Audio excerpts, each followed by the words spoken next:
معروف بائیکر مکرم ترین جہانگیر خان اور ان کے ساتھیوں کا موٹر سائیکلوں پر سعودی عرب، ایران، عراق اور متحدہ عرب امارات کے سفر سے وطن واپسی پر الخدمت فاؤنڈیشن پاکستان کے مرکزی دفتر میں پراتفاق استقبال کیا گیا۔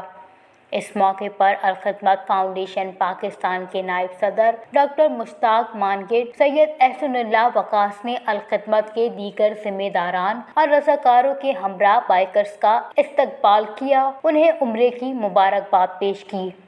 الخدمت کی جانب سے بائیکرز کے اعزاز میں افطار ڈنر کا اہتمام بھی کیا گیا۔ کراس روڈ بائیکرز کلب سے مکرم ترین نے بتایا کہ یہ 5 رکنی وفد تھا جس نے موٹر سائیکل پر عمرے کی نیت سے پاکستان سے سفر کا آغاز کیا اور براستہ ایران، عراق، متحدہ عرب امارات، سعودی عرب کا سفر کیا۔ یہ سفر 3.5 ماہ میں مکمل ہوا۔ ڈاکٹر مشتاق مانگٹ نے اس موقع پر کہا کہ مکرم ترین اور ان کے ساتھی پاکستان کا روشن چہرہ ہیں، ہمیں ان نوجوانوں پر فخر ہے۔ انہوں نے مزید کہا کہ کھیل اور صحت مند سرگرمیاں نوجوانوں کے لیے بہت ضروری ہیں۔ الخدمت اپنے والنٹیئرز ڈپارٹمنٹ کے ذریعے کھیلوں کو فروغ دینے کے لیے کوشاں ہے۔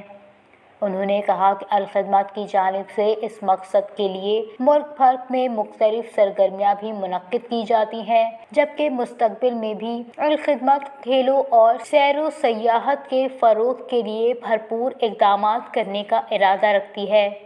مکرم ترین خان نے الخدمت کا پراتفاق استقبال پر شکریہ ادا کیا اور الخدمت فاؤنڈیشن کی انسانی خدمات کو بے حد سراہا۔